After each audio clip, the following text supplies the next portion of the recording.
Today's talk is about Google Photos.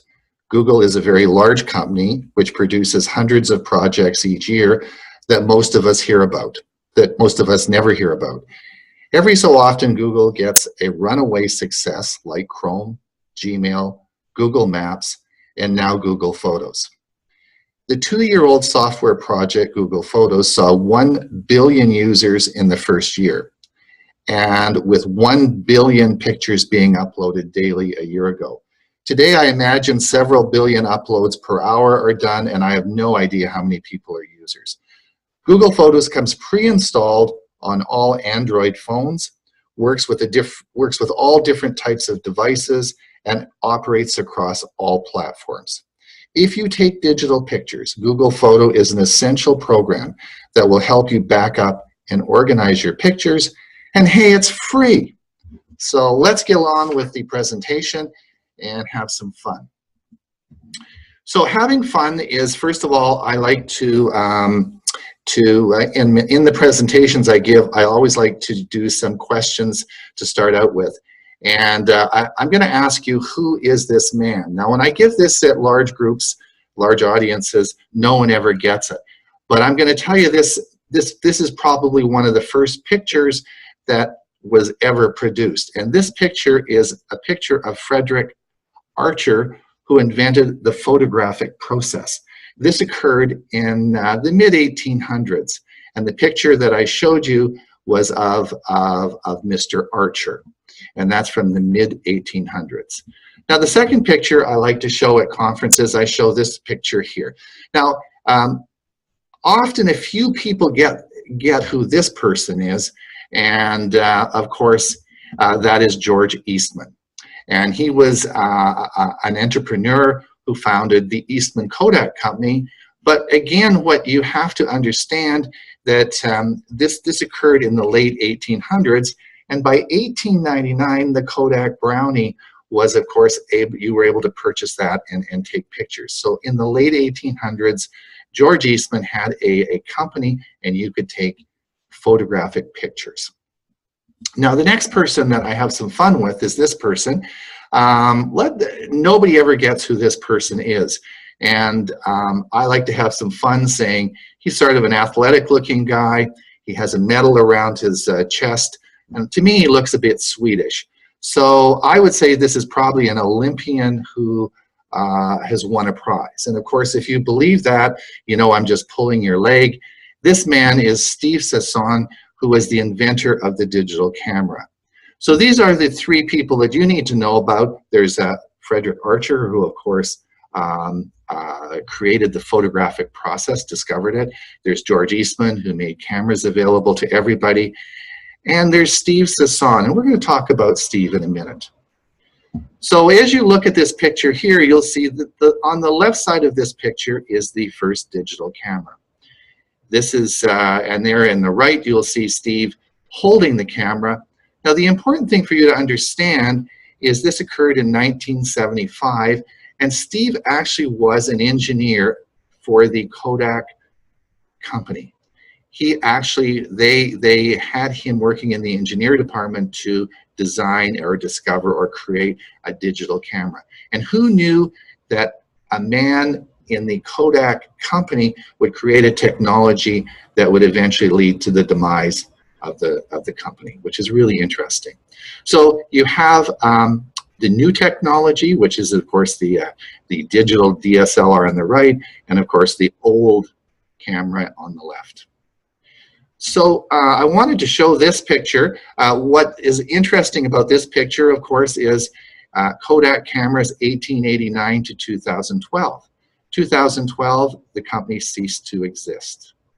Now I show underneath the top side there, high school job at McBain Cameras. As a young high school student, I worked at a camera store, and it was my job to know all the different films and all the different things that those films did. If you told me at that time that Kodak would be gone, I would look at you very, very oddly. Kodak created, as I've said, cameras in the late 1800s, and as you see from the picture on the bottom right, Film could be bought and finished anywhere. Kodak was a huge company, huge company. On this slide, you're going to see on the left side, you will see a picture of one of the early Kodak digital cameras, and on the right side, you'll see a picture of an Epson digital camera. Both these cameras came out at exactly the same time. So the Southeast Asia was able to get the information and technology and very early on create digital cameras. A lot of people criticize Kodak for not having the ability to patent and lock down their technology, but I think Kodak was ultimately a film company and not a technology company, which of course Epson was. And there we have it, and the history is here, where this is now the current technology. People are taking digital pictures in great numbers. If you look at film cameras, you will see in this picture, you'll see that the film cameras peaked with pictures in about 1997 and then fell off and became almost non-existent in 2007. Most pictures are taken with smartphones, and if you look at smartphone victims, you'll see MP3 players are pretty much gone now. Portable navigation systems pretty much gone because the smartphones all have that on them. And of course, digital cameras way down in sales because of smartphones, because we have such good photography. So smartphones are really where the pictures are taken. Now this slide, I'd like to just point out to everybody, if you look, you'll see that in 1947, the graph starts in 1947, and as we move along, you'll see we start taking more and more photographic pictures, and when we come up to about 1997, it just goes crazy. And with the advent of digital technology and digital cameras, we now take an unbelievable number of pictures. The end here is not true. I don't know why this graph sort of fell off, but this just keeps going up and up and up. And as I've said before, Google Photos uploads now over 1 billion. This was an older slide, and this was about a year ago, 1 billion photographs a day. There'd be several billion photographs that Google Photos is going to be uploading. All right, so if we look at our pictures and all the historical pictures that we've taken, this is sort of how we've sort of stored them, categorized them, put them in folders. Of course, there was the old family albums that you'll see on the left side. This is where, of course, we got our pictures developed. We put them in an album and we labeled them. Myself, I'm sort of a, I never could get into that. My wife usually did that. Mine ended up in this shoebox. I'm sort of a shoebox guy. And of course, there was another technology that came along, and those were the Kodak slides. So many of us had slides, and this created another problem. How would we categorize these? How do we, I guess we had to put them in trays, put them in boxes, but somehow we had to organize them. But in fact, most people, they probably just went in the shoebox. So how do you store your pictures? Of course, there are many different technologies to store your pictures. You can store your pictures, as I've showed you on the left-hand side. You can store them as on a CD or DVD. You'll see them on the right hand here. You can store them on a thumb drive, or of course you can store them with Google Photos. And on the right hand side, you'll see we say we store them in the cloud, which really isn't true. There's nothing in the cloud. The cloud is just vaporware up top. These are cities underneath the earth.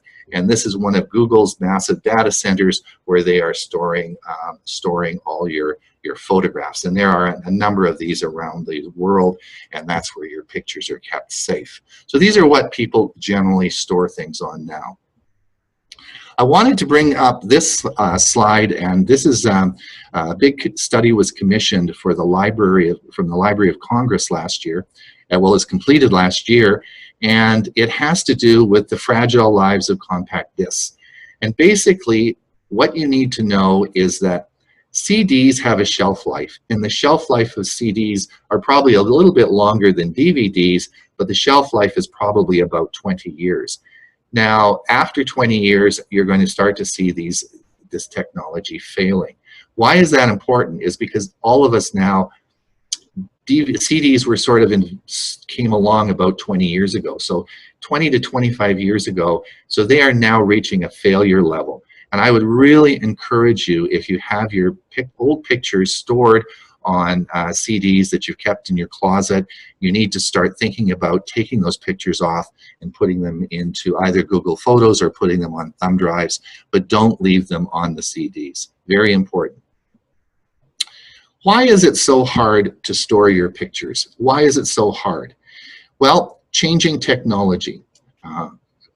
In my lifetime, of course, we've gone from pictures to slides to now digital pictures. Labeling these things and keeping track of them when you're taking so many pictures is very time consuming and difficult. At the bottom, you'll see on the right hand corner, you'll see a picture. John mentioned our travels in our fifth wheel. In the bottom, you'll see our fifth wheel and truck. Now, I was sort of a shoebox guy before we left, but Gail and I, my wife, decided that we were going to really make a concerted effort to keep our pictures organized and store them. And we chose Flickr. We chose to have a blog. And so each day we took maybe 100 pictures. In the evening, Gail would take all of the electronic pictures and she would label them. She'd then give the computer to me and I would upload them to Flickr and update our blog. Now, that took us probably about an hour and a half each night to do that. Very labor intensive, a lot of time spent. So people just don't do that. Uploading requires a backup strategy, and then you have to say, where am I going to put my files? Am I going to put them in Dropbox, Google Drive, OneDrive? How do I sync them to multiple family members? Who can see your photos? And how are we going to archive these after death? So there's a whole bunch of problems, and Google Photos solves most of these issues. So what is Google Photos? Google Photos, as you'll see on the bottom right, you'll see the emblem that will show you Google Photos. And it basically is a service from Google to organize and store your photos. It is not a photo sharing site. One of the common questions I get asked when I do these presentations is, who can see my photos? Google Photos is your own personal storage of your pictures in your own Google Photos directory, and no one else can see those pictures unless you want them to be seen. So it's not like Facebook, when you're going to put them on there, or Flickr, you're going to put them on, lots of people are going to look at them. These pictures are in your own private domain, and no one can see them unless, of course, you want them to be seen. And it really helps people who take lots of pictures and videos because it's so easy. They're automatically uploaded, categorized, and stored for you. Google Photos works on all devices, works on smartphones, tablets, laptops. Of course, people, when they take pictures, want to share them. So indeed, you can share your folders and you can share them. We'll talk about sharing. And so you can share your pictures if you want.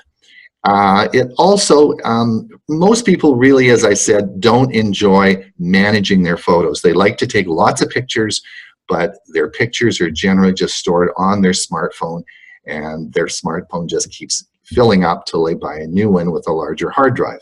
So Google Photos will help you with that. I wanted to talk about some photo sharing sites. Google Photos is not a photo sharing site, but in the past we've had Picasa, Flickr, and Facebook. As you know, Picasa is retired. Google retired Picasa in favor of Google Photos. The software Picasa can still be used. It's not downloaded from Google, but if you do use Picasa software, it will never be updated, but it is still functional and you can still use it. So I wanted to talk a bit about Google Photos. Google Photos, I want you to think of Google Photos as a big shoebox in the sky. In other words, we're going to put all your pictures in this shoebox. And they're only going to be organized chronologically. They're going to be organized by date. Now, once we put them all in the big cloud, and we organize them by date, if you wish to have albums, you can certainly create albums, but this is not necessary. You can certainly share your photographs if you want, and you can certainly edit them and correct your photographs as well. But as you know, Google's famous for its searches, and I'm going to show you some pretty incredible things, and you can search these photographs in many ways. The other thing I put on here is I put this picture down here of sharing your library. Early on, when Google Photos came along, it became apparent that one of the problems would be, let's take example, a husband-wife situation.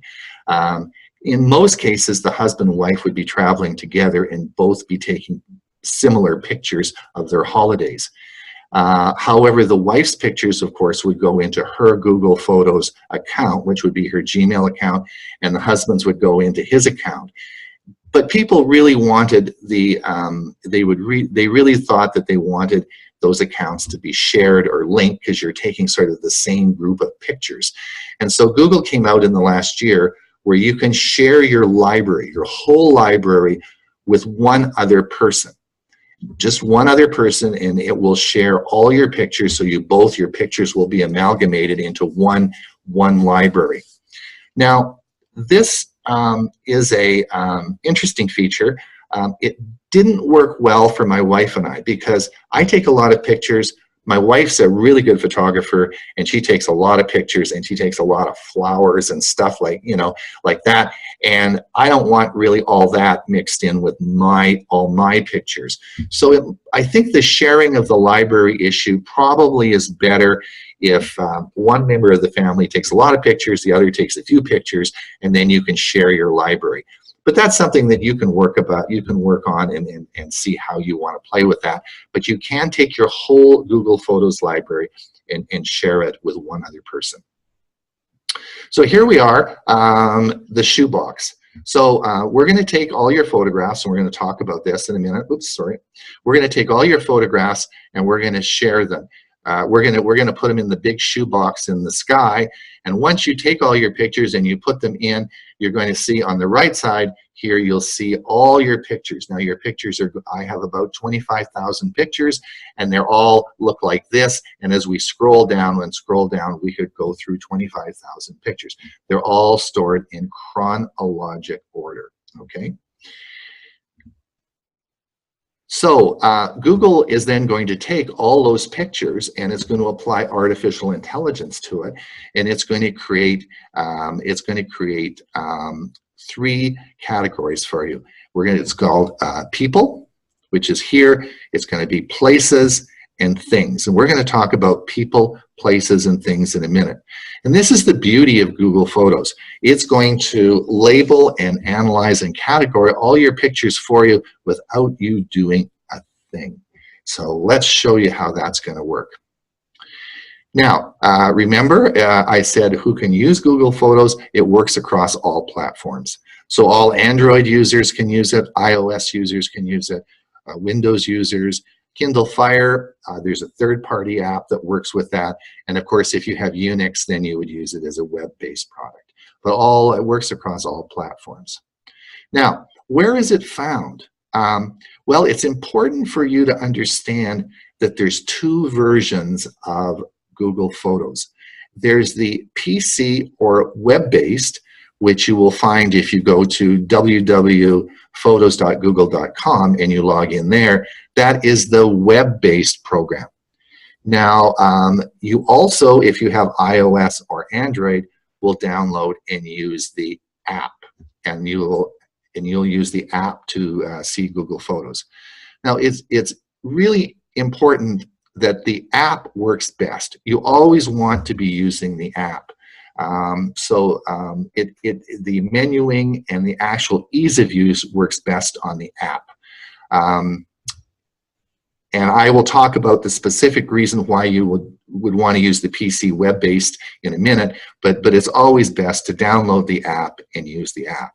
Now, the other you need to know is that it's the app is linked to your Google account. Your Google account is your Gmail account. Everybody has a Google account. Even if you have an iOS or an Apple device, maybe you're using Gmail, or you've used Google Maps, or you've used something in the past, you probably will have a Google account. It's really important that that you understand that all your pictures are going to go in to the Google account that you have turned on your device. Now, it's, as I said, Google Photos comes pre-installed on all Android phones. iOS users can get the app at the iTunes Store. Android users get the app at the Play Store. And of course, Windows users would, if you're using Gmail, you'll have an account, a Google account with that. Because all your pictures will go into the account that you're logged into, and that's important to know. Again, all you need to do, if you want to go to the web application, you would go to photos.google.com. As I mentioned earlier, this is Google Photos is free. There is no charge. Now, I'm going to caution you on that. When you sign up and you look at, when you sign up for Google Photos, one of the sign-up features will be how you want your pictures uploaded. And you have two choices. You'll see on this slide it says high quality, free, unlimited storage. I've been uploading my pictures using the high quality, free, unlimited storage since Google Photos started. I do very large prints on it. I find that the slight reduction in size when you upload the file makes no difference in the pictures I print out. And Google, because they're doing billions of photographs every day, is always, of course, looking at ways to compress these images as they're being uploaded because of the sheer volume and numbers.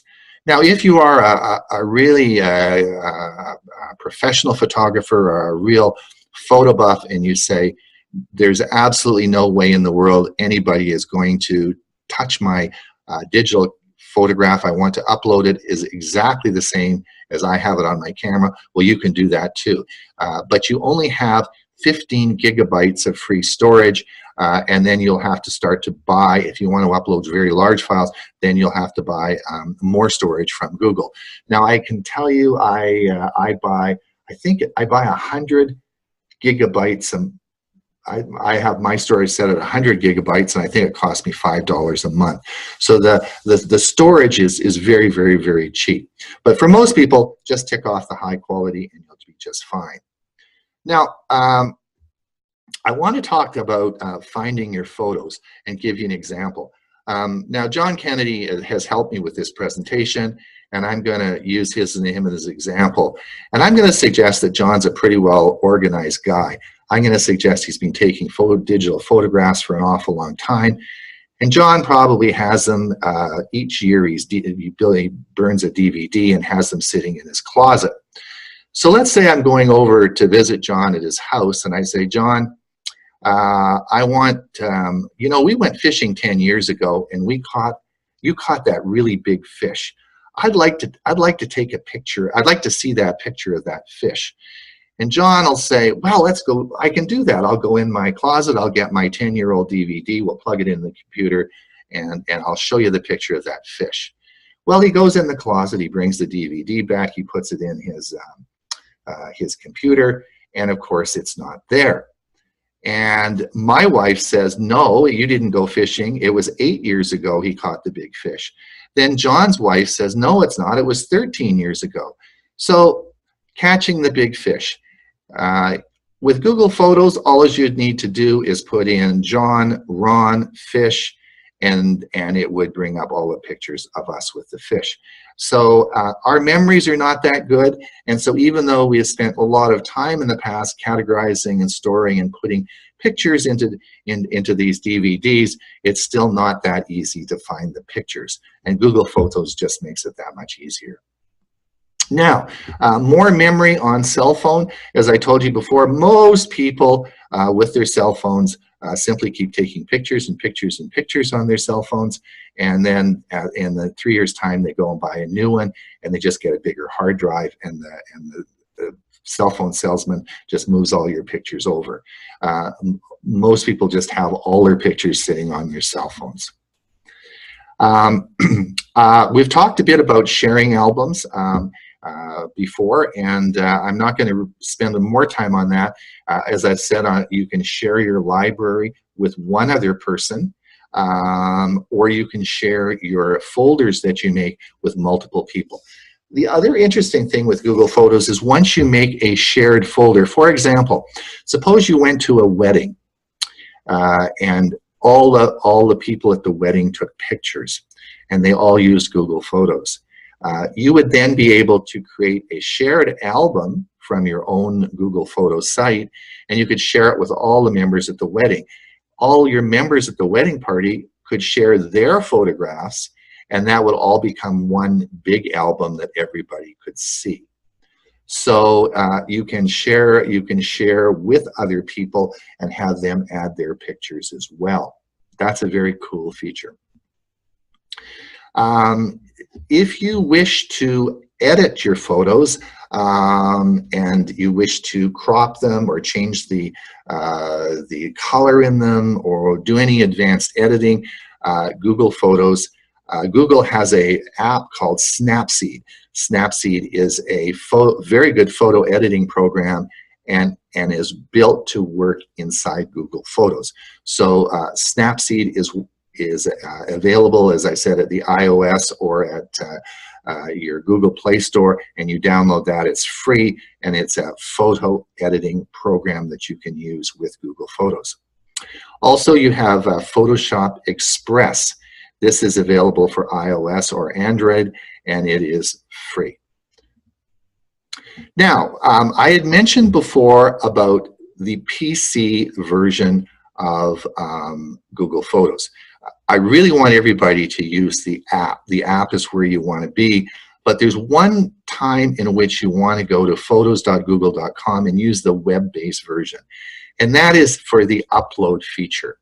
There is an uploader built into the PC version, and as you see here in this picture, when you come and you go to photos.google.com, you will come to the upload button here, and when you click on this, it will bring up another dialog box here, and it brings up, and you can see, you can go to any directory you want. You'd be able to see CDs, DVDs, or any of the pictures, and you can open those different folders and select all your pictures and click upload, and bingo, they will all upload to Google Photos. My advice is don't do this on a overnight.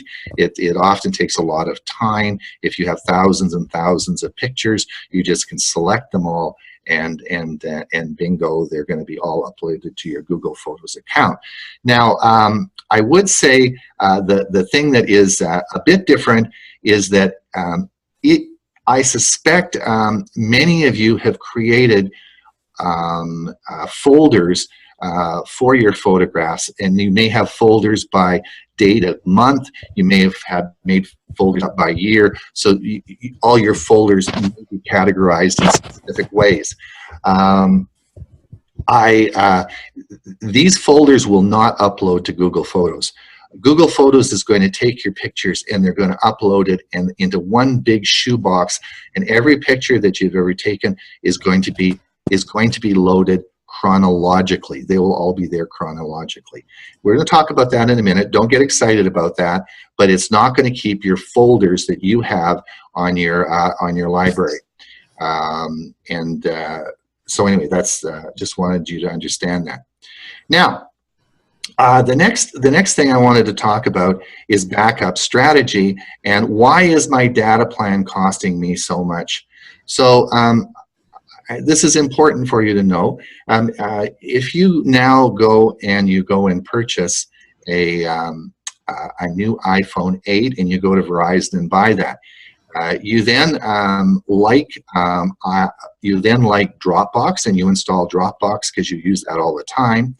And because of this great presentation you're listening to, you also install Google Photos.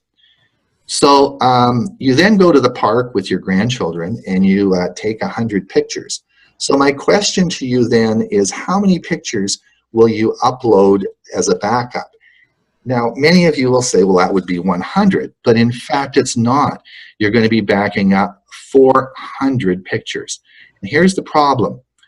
iCloud in an iOS device is by default turned on. So you're going to be backing up your pictures to iCloud. You just installed Dropbox because you use Dropbox all the time. Dropbox by default will turn on backing up photographs. Verizon, of course, has put a bunch of software on there as well, and you're going to be backing up your pictures into Verizon. And of course, Google Photos is going to be backing up your pictures as well. So it is very important that you go and you turn off those features and just keep Google Photos on. One last thing that I would like to talk about is where your pictures and folders are. When you set up Google Photos, I want you to, in the setup process, you'll come down and it says Backup Device Folders. And when you click on this, you're going to come down to a different menu here. One of the problems on all different cell phones, where your pictures are stored is often in different directories. And so Google Photos, when it's installed, will go to all the different directories and figure out where your pictures are, and they'll make these directories up. But you often have to go into the device folders and turn on the directories that you want backed up for your pictures. And I can't tell you which they are because every manufacturer and make of pictures there, of cell phones is different. Now, Google Photos recognizes that, of course, you have pictures. You have old pictures that you'd like to get into your Google Photos. So Google Photos has made Photo Scan by Google. And this is an app. Again, it's iOS or Android, and it's called Photo Scan by Google Photos. It's free. All you do is you go and you download that app onto your cell phone. This will automatically be added to the photo scan, automatically be added to the menu in your Google Photos, and you can see the scan here. So you'll just hit the scan, you'll just hit this button, and it will bring up a menu, and you'll hold your cell phone over top of the picture, and it will scan it. And that is Photo Scan by Google Photos. Organizing your photos. Google Photos keeps all your photos together. Mobile devices, desktop uploader, all at photosgoogle.com. We're going to talk, there are many different backup strategies. I would say if you take a lot of pictures, you may want to make monthly albums up. Maybe make an album for each month and label it and call those my best pictures of the month. There's also a feeling that you might want to download them and actually keep those pictures actually as a permanent record. And there is actually an option where you can download. They will zip all your pictures up, and you could download them and store them on a USB key. And it will do that. And at the end of the year, you'd have 12 albums, and maybe you could make the best of 2017. So there's different ways that you can make albums up. Just to let you know that Google Home now supports Netflix and Google Photos. I wanted to also bring up Chris and Jim Gould. They have a website. They travel around teaching technology called Geeks on Tour. Chris is an avid teacher. This is a great resource for Google Photos, and they have created a book, and she's written a book called Google Photos. This is available on Amazon. It's about $15, and it's a very good instructional booklet on how to use Google Photos. In addition to that, you can make photo books. This is a new feature added this year. Google Photos, there are 2 types of books that you can get. On the left-hand side, you will see this is a soft cover book, and this is a hardcover book.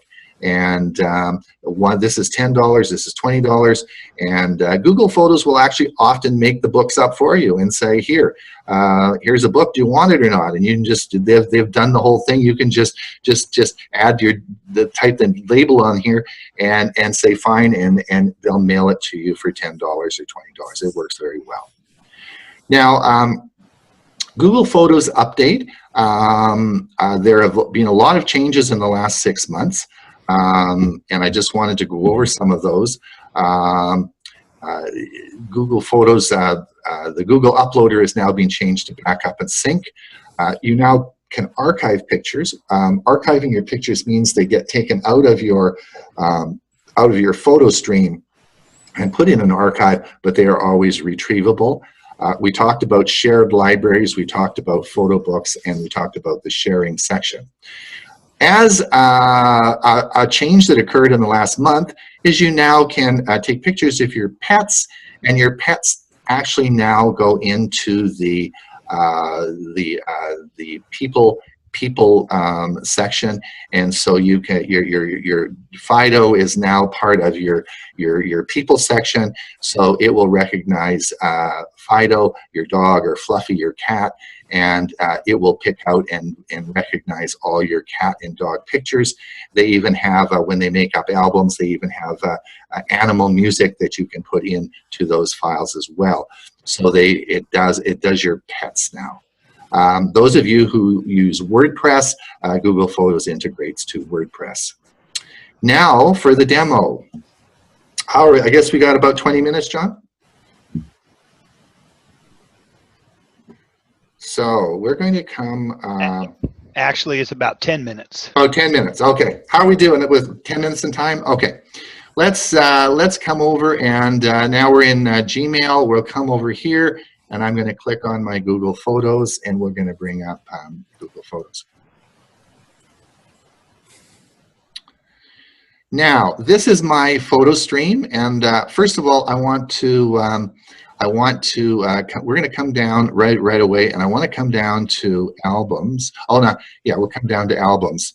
Now, what I want to do is I just want to come down, and we're going to look at this album here. I want to show you something here. This was a trip that we took to Alberta. This occurred about a year ago, and we left and we went on a 10-day traveling trip. So we went from our place where we live on Vancouver Island. We drove around, and we went up through Alberta, and then we came back came back home. And when we left my friend's house late in the afternoon, and we finally got home late at night. And in the morning, I went to my email, and I found this in my email. Google Photos had created this album for me called Trip to Alberta, labeled it for me. It had a picture of the first stop we did. It had pictures, all our pictures. It had them all labeled, and the next location that we went, and had all the fun that we had, and created all this for me. And I didn't do this at all. I had nothing to do with it. It created the whole album for me. I sent it to my friend who we just stayed with the day before, and he said, "Ron," he said, "I didn't expect you to be up all night creating this." And I said, "I didn't do anything. They did it all for me." So so that's the sort of thing that Google Photos will do. Now let's just go back here, and we're going to come we're going to come up to people. So I want to show you people. So when I click on people, Google Photos is going to take all your 20,000 slides or 20,000 pictures, and it's going to find faces in all these people. So I want to come down, and I want to show you Sam here. Now, first of all, this is the only time when you probably would be a good idea to label these pictures, because this is, of course, me. This is my wife, Gail. So in the search, I can say I want pictures of Ron and Gail. And Google Photos would know the pictures, but it wouldn't know the names. So once you label this, it will figure out all the pictures that you have. But let's say I want to see all pictures of my grandson, Sam. So I'm going to pick this here, and these are all the pictures of Sam. But these are the recent ones. But now let's watch here as I scroll down, and I come down, and they get younger and younger and younger. And guess what? These are his baby pictures, right? So it doesn't matter. It does not matter how young or old. Once Google Photos does the facial recognition with its artificial intelligence, it will take with perfect accuracy all your photographs, and it's going to tell who the faces are in those pictures. Amazing, amazing. In fact, one of the advances now that it's going to have is it not only is going to be able, it's going to actually, if you take a picture with 5 people in it, it's going to say to you, do you want us to email that picture to those 5 people? It knows who those people are, and you just say yes, and it's done. So it's an amazing, amazing search capabilities.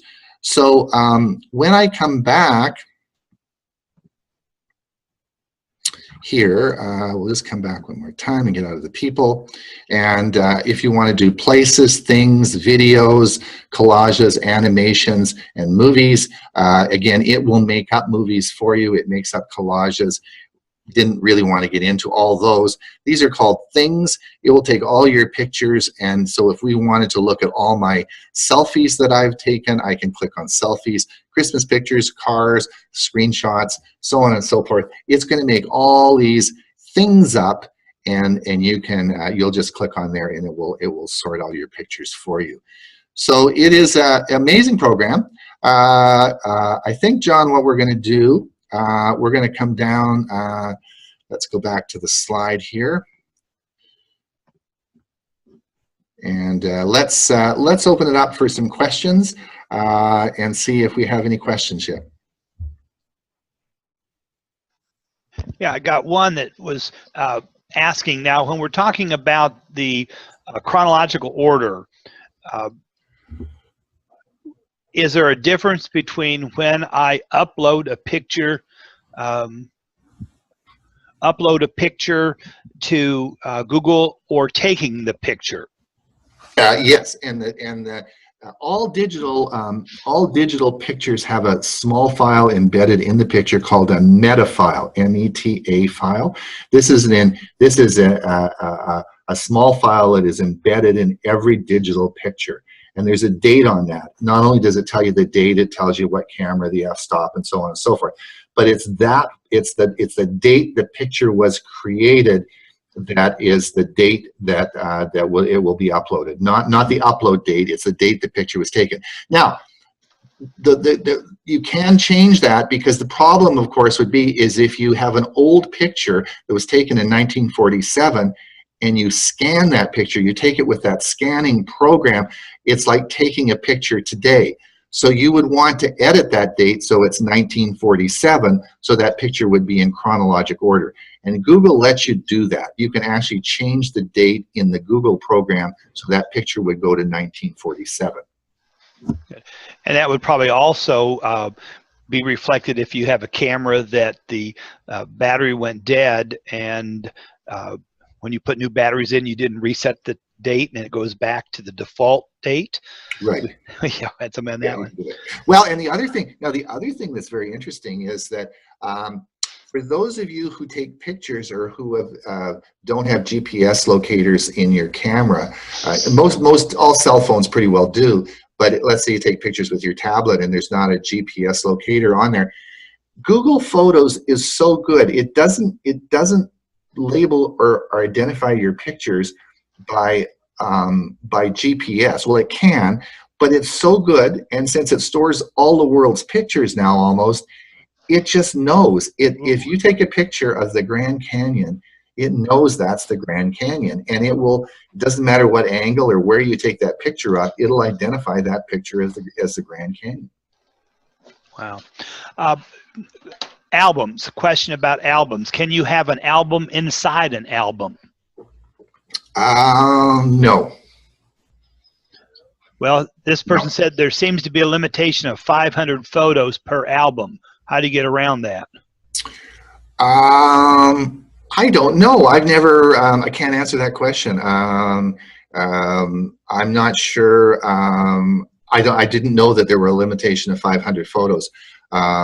You can create, of course, there's no limit on the number of albums you could create. I guess you would have to divide it up and come up with some, I'm not sure why you would want 500 pictures in one album. I guess maybe if it was a big wedding and you wanted to put all the wedding pictures in, maybe. I don't know how to answer that question. Okay. Here's another one and we'll just about wrap up. If you have multiple Gmail accounts, does Google Photos set up for each account, or can your multiple Gmails be, I kind of moved to say, I've got a, I'm a Gmail and this is my other Gmail. Let's just use that account. That's a very good question, and thank you whoever asked that. That's a really good question. The answer to that question is no. The pictures go into the Gmail account that is on the phone. So if you have multiple Gmail accounts, you must make sure that the account, for example, if I have a personal account with my personal Gmail on my phone, if I then go to Gmail and I change the account to a business account, and then I go and take a bunch of pictures, that's all going into my business account. You cannot amalgamate them from different accounts. The only way you can do that is you can share them with one other people. I told you that you can share the whole account with one other person. So you could, if you had 2 Gmail addresses, you could share those both, but you can only share it with 2 addresses. Mm-hmm.